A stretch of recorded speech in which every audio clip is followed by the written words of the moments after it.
That wouldn't have to be that big. You put that to the school. Now, can I say where most other places... Bailey busing, you give an extra run. I'm sure the zone situation is probably causing more trouble than you need. Just for a quarter more, 30 cents more. I mean, a lot of our places, they just simply eliminate the zones. They just have, encourage the day pass usage and, about 5 or 6 minutes. I'd have to look. Right? About 5 or 6 minutes to go from Bailey and Walden to the thruway. About 6 minutes. Because it means, how it's like people... No, I think it's a little bit longer than that. I mean, I find that it causes a lot of grief, put that way, because even though it's only a quarter or so, but... In theory, it takes the 6 about 12 minutes. It says 10 on the schedule, but it takes about 12. I mean, why do we need a zone? I mean, especially if it's only 30 cents, it's like, that's just all it's doing is causing aggravation. Because, like, now you gotta have that change, and it's like some buses you gotta do when you exit, some you gotta do as soon as you get on. And it's not knowing when you're supposed to do and when you are, when you're not, and I think, do we really need to do it? I mean, I'm just saying, can we get rid of the zone thing, because it's just a hassle. Oh, yeah. Oh, yeah. I know exactly what you're talking about. That only takes a couple minutes. The one thing, a lot of the bus drivers, they stop on Porter, there's a Burger King, they'll stop there for the bathroom. So they'll stop there instead of the other. Any other things that you think, you gave me a worst, you gave a best. I know you've already said things with customers. Do you know anything about the zone chart? Yeah, let's talk about that. That's just, like I said, it's more hassle than it's worth. It means, even though it's only like a quarter or 30 cents or whatever, but it just causes so many arguments, so many like since most of us use passes, they want to see our passes, and sometimes, and it's like not only that, but it's like not, because it's like one way you have to pay when you get off, another way when you get on, and it's like... There's one other thing I would add to that. If you have a one-zone pass, for example, you go out to the Galleria, on the way out, you only have to pay the 30 cents. But now you're in Zone 2, and Zone 1 pass won't work. You have to pay the full fare. I know. You have to pay and to me, you should only have to pay the extra zone rather than the full fare. And I think that's stupid. Just one standard fare, even if God forbid, it raises it $2, but then eliminate the zone charges, and people won't be as unhappy, These guys from California, they've worked with I'm going to leave to catch the bus. Okay. See, a lot of us, Thanks for coming. we have to leave early or stay late because we gotta wait for a bus. Yeah.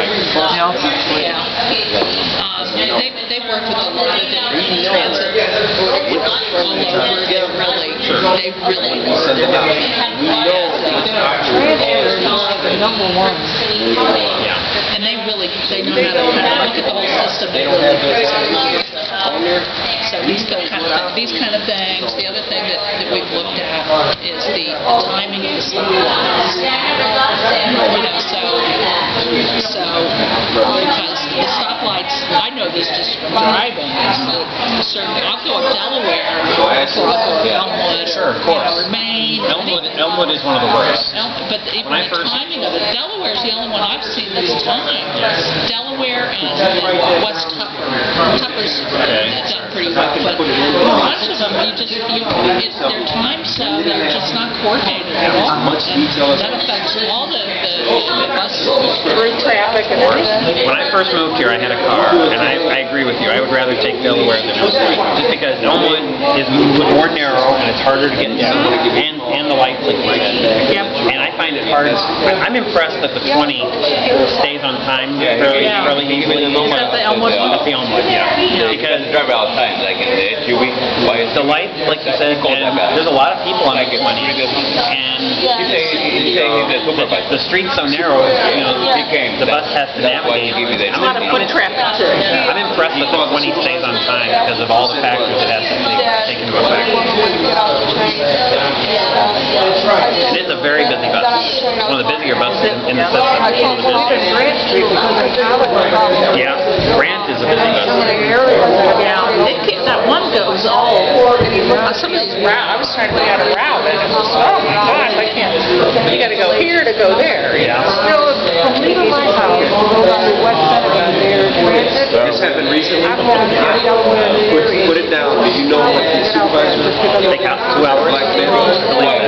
Yeah, we've heard some real tales about just getting to Amherst, or, you know. The suburbs are tough. The suburbs, people whose parents are out here, live in the city, trying to. I usually don't go to Eastern Hills Mall because from my apartment to Eastern Hills Mall it's about 90 cents. And you're where do you live? By By the Peach Bridge. And a lot of it's because I have to take 3 different things. So every time you get off, I have to wait for the connection, you wait for the connection. And it's not many drivers out there. We know which driver. I've talked about quite a bit. It looks like that group over there lost some people. I don't know if they had to leave because of the buses. Well, I think some people, Or they just got sick of it and they left. stay a certain amount of time. I think that some people kind of ended up. Also, some of the people were staffed. They weren't. Like, cause if you have a bus run every half hour or so, it's like either hang around for half an hour or just leave a little early. But you know, I don't know. I might have been down.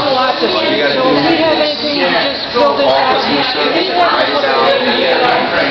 don't think you have to. I think that way they could get back to you and follow up. I think they wouldn't be able to follow up with you if you didn't put your name on it. You could do the email. If you did the email, you could go to the library and do it. I don't get the computer. So I would just Yeah, you can write it out, or I can take it for you. I can take the information and write it out for you. She was asking if you have to put your name and address, and I said I don't think so. You don't have to. You just, they wouldn't be able to follow up with you. You know, that was an important thing for you. I like to the follow feedback. up. So. Yeah, I like my voice to be heard. You don't have to. You can just put the information down and. And you know, take a couple with you, and then just, you know, that way if you have something you want to say. Well, they should have something like that put on the buses. Maybe not a 8x10 paper, but like a card about the same size as a schedule, and mail it in. And that way, you know, I mean, maybe not everyone feels like it's worth it, but at least if you put something on, at least you're showing that you're at least interested in feedback. Comment form, right? Yeah. Comment card. I mean, like I said, obviously not that size. That won't fit on a bus ramp, but Like something like this size. size of the It schedule. says comment form on it, Yeah, comment. Right, that lets you and then just Or drop even it. like a drop it in a postcard. box. You can drop it in a box. Because I know like a postcard, you know, it's a cheaper mailing rate to mail a postcard than it is to mail a regular But you can letter. just drop it in a box Or no on our postage. property and just someone to go by and pick them up. Just like somebody. Here's I've been reading some of these questions. The one where it says, should the funding be invested in a few major high-value projects or upgrade the overall system? I honestly think if they had better overall service, it would benefit the whole system rather than a few big projects. You know, if they get funding, extra funding, it should be put into the whole across the board, as opposed to, let's say, extend light rail someplace. Right. Okay, so that's your view about it. So. Because there are trade-offs. There are trade-offs. Trade-offs are everything.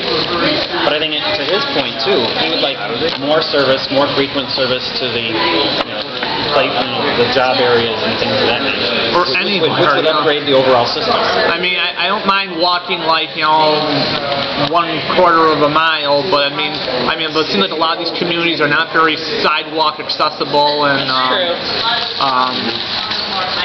let's not get into the snow issue and who's responsible for the snow in the wintertime. But then I've heard stories about that. Yeah, I'd be able to get to where you need to go. I mean, it shouldn't be like a dead choice between a car and a bus because of your situation, whatever. People should be proud of what they have to do. Yeah. They'll look into it.